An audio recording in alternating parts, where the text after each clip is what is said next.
신실하신 나의 주 하나님은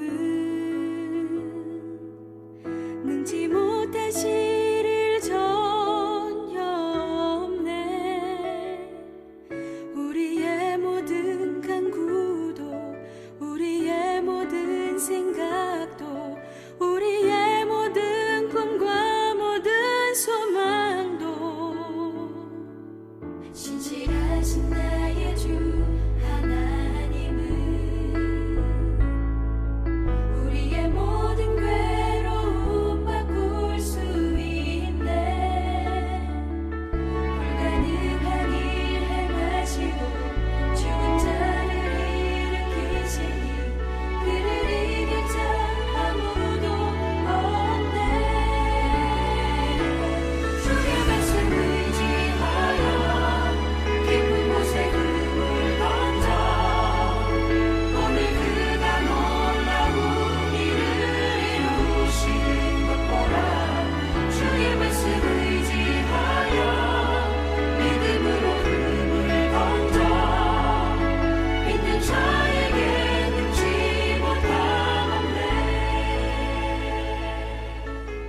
성도 여러분, 9월 19일 토요일 아침 묵상의 시간입니다. 오늘도 하나님의 은혜와 평강이 여러분의 가정과 직장과 사역 위에 충만하게 넘치시기를 우리 주 예수님의 이름으로 간절히 축원드립니다. 오늘은 고린도전서 13장 1절로 3절까지의 말씀을 본문으로 더욱 큰 은사, 사랑이라는 제목으로 하나님의 말씀을 함께 나누고자 합니다. 먼저 본문의 말씀을 제가 봉독해 드리도록 하겠습니다. 내가 사람의 방언과 천사의 말을 할지라도 사랑이 없으면 소리나는 구리와 울리는 꽹과리가 되고, 내가 예언하는 능력이 있어 모든 비밀과 모든 지식을 알고 또 산을 옮길 만한 모든 믿음이 있을지라도 사랑이 없으면 내가 아무것도 아니요 내가 내게 있는 모든 것으로 구제하고 또 내 몸을 불사르게 내어줄지라도 사랑이 없으면 내게 아무 유익이 없느니라. 아멘.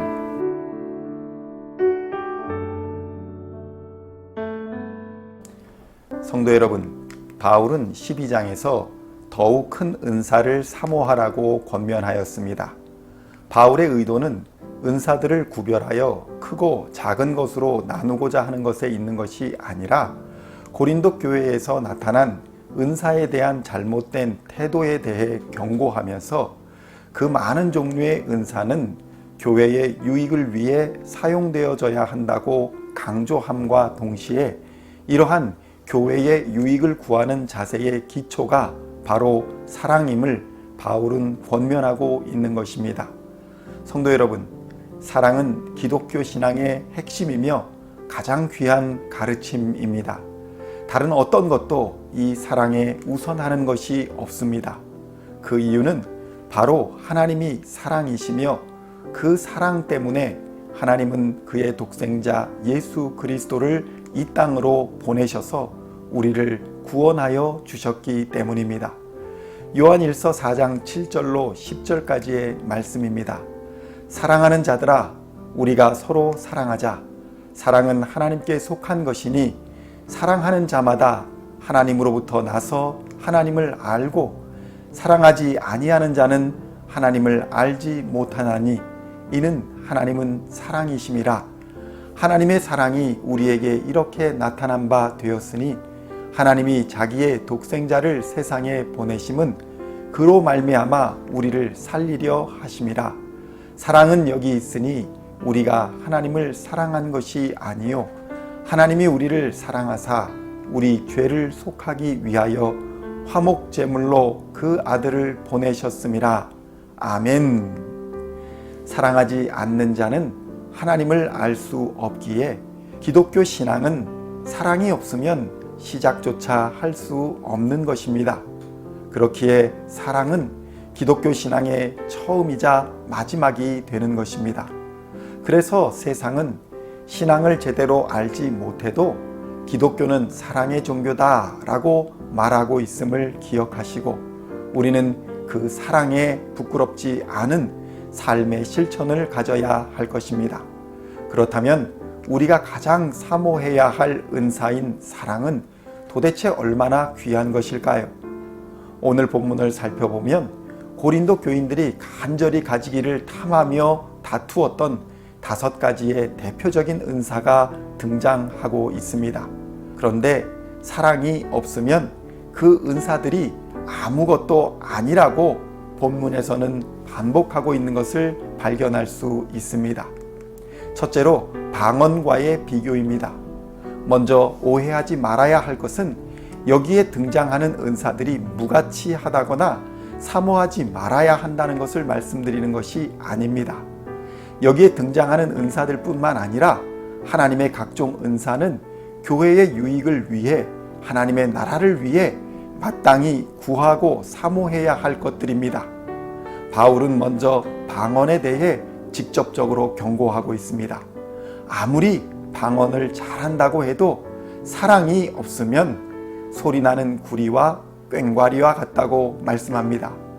여기서 소리나는 구리라고 표현한 것은 당시에 신전에 매달아 놓은 구리판을 가리키는 것으로서 말주변이 없이 웅웅거리거나 주절거릴 때 비유로 사용하는 말이었습니다.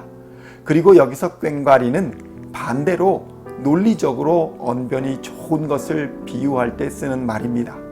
그러니 바울의 의도는 사랑이 없는 방언은 말주변 없이 중얼거리는 것과 같고, 또한 사랑이 없는 방언은 논리적으로 말은 잘하나 말로 그치는 것에 불과한 아무 능력도 없는 것이라고 경고하고 있는 것입니다. 성도 여러분, 사랑이 있어야 방언을 방언되게 사용할 수 있는 것입니다. 둘째로 예언과의 비교입니다. 예언하는 사람은 다른 사람이 모르는 비밀과 많은 지식을 알고 있는 사람입니다. 이 예언을 통해 불신자들에게 하나님의 살아계심과 그분이 언제나 우리와 함께 동행하고 계심을 증거하는 것이 바로 예언입니다. 그러니 이 예언은 교회의 덕을 세우고 권면하며 하나님의 말씀을 전하는 유익한 은사임에도 사랑이 없으면 이것도 아무것도 아니라는 말씀을 하고 있는 것입니다. 오늘날로 말하면 말씀을 전하는 목사님이나 전도사님이나 선교사님이나 그 어떤 누구의 복음 전파라 할지라도 사랑이 없는 목회, 사랑이 없는 선교, 사랑이 없는 전도는 아무것도 아니라는 말씀을 하고 있는 것입니다. 셋째로 믿음과의 비교입니다. 여기서의 믿음은 구원을 얻기 위한 믿음을 말하는 것이 아닙니다. 하나님을 전적으로 신뢰함으로써 다른 사람이 하지 못하는 이적을 행할 수 있는 그런 종류의 믿음을 말하는 것입니다. 얼마나 대단합니까? 믿는 자에게 따르는 이적과 기적은 우리 모두가 사모하는 은사가 아니겠습니까? 그런데 이러한 기적과 능력의 은사를 받았을지라도 그에게 사랑이 없다면 그것이 아무것도 아니라는 말씀입니다. 극단적으로 비유하자면 세상의 무당이나 점치는 이들과 다를 바가 없다는 것입니다. 넷째로 구제와의 비교입니다. 구제하는 자들은 많든지 적든지 하나님께 경제적인 은사와 물질의 복을 받은 자들입니다. 우리도 남에게 꾸는 삶보다 꾸어주는 삶을 더 선호하지 않습니까? 물질의 은사를 받아 넉넉함으로 자선과 구제를 베풀 수 있다면 얼마나 좋겠습니까? 그런데 이런 넉넉한 경제적인 은사도 사랑이 없으면 그저 세상이 도네이션 하는 행위와 별다를 것이 없는 것이라고 말씀하고 있는 것입니다. 그렇습니다. 예수님의 사랑이 없는 구제는 이미 많은 사람들이 나눔의 삶을 살고 있기에 별 칭찬들을 일도 아닙니다. 세상은 얼마나 많이 했느냐에 관심이 있지 사랑에는 관심이 없습니다. 이러한 구제는 하나님의 은사를 바로 사용하는 것이 아닙니다. 물질의 양이 중요한 게 아니라 사랑이 중요함을 바울은 권면하고 있는 것입니다. 마지막으로 희생과의 비교입니다. 자신을 불사르게 내어줄 수 있는 희생은 감히 상상할 수 없는 엄청난 것입니다. 고통을 참아내는 것이 얼마나 존경받을 만합니까? 타 종교에서도 이러한 희생을 치르게 되면 그를 신으로 추앙을 하기도 합니다. 그런데 이러한 엄청난 희생과 고통을 치르는 것도 사랑에서 출발하지 않고 어떤 분노와 복수, 자기 만족에서 비롯된 것이라면 아무런 유익이 없다는 것입니다. 그리고 그러한 이들은 이미 세상에서 영광과 칭찬을 다 받았기에 하나님으로부터 받을 것은 없다는 것을 바울은 말씀하고 있는 것입니다. 성도 여러분, 우리는 하나님 나라의 백성으로서 마땅히 하나님으로부터 주어지는 신령한 은사를 사모해야 할 것입니다. 그러나 이 모든 은사 위에는 반드시 사랑이 있어야 하는 것입니다. 사랑 하나로 모든 은사보다 크며 모든 은사보다 우선함을 우리는 명심해야 할 것입니다. 사랑이 있어야 비로소 은사가 참된 가치를 드러낼 수 있음을 기억하시고 오늘도 사랑을 따라 신령한 하나님의 은사를 구하시고 또 받은 은사를 교회 공동체의 유익과 하나님의 나라를 위해 사용하여서 하나님께 영광을 돌리는 성도 여러분이 다 되시기를 우리 주 예수님의 이름으로 간절히 축원드립니다. 기도하시겠습니다. 하나님, 우리에게 이 시간 성령의 거룩한 은사들을 부어 주시옵소서. 방언의 은사를 주시고 예언의 능력도 주시며 기적과 이적의 큰 믿음도 주시옵소서. 경제적인 풍요의 은사도 주시며 희생과 나눔의 은사도 허락하여 주시옵소서. 그러나 하나님, 기도보다 성령보다 앞서지 않게 하시고 무엇보다 사랑으로 시작하여 사랑으로 마치는 성도의 삶을 먼저 살아가게 하여 주시옵소서. 오늘도 가장 귀한 사랑의 은사를 부어주시는 우리 주 예수님의 이름으로 간절히 기도하옵나이다. 아멘.